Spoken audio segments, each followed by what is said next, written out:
Chapter The performance of ablution before taking it. The Prophet took a bath after he started by washing his hands and then performed ablution like that for the prayer.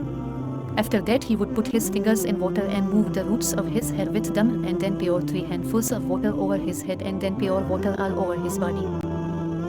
باب الوازاقن قبل الغسل هيدو يسنيا أي بدا الين بنا أبصافه قال إخبرنا ما yellow أين إنشيام أين ابن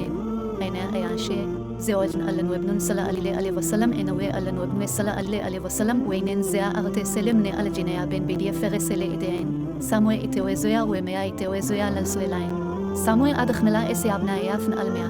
فأخلنا لابنيا أصابلي شيرنين ساموي سابوا ويلي رسين سلايسي غاف بدين ساموي آفنزا الميا كي ويلي جلدني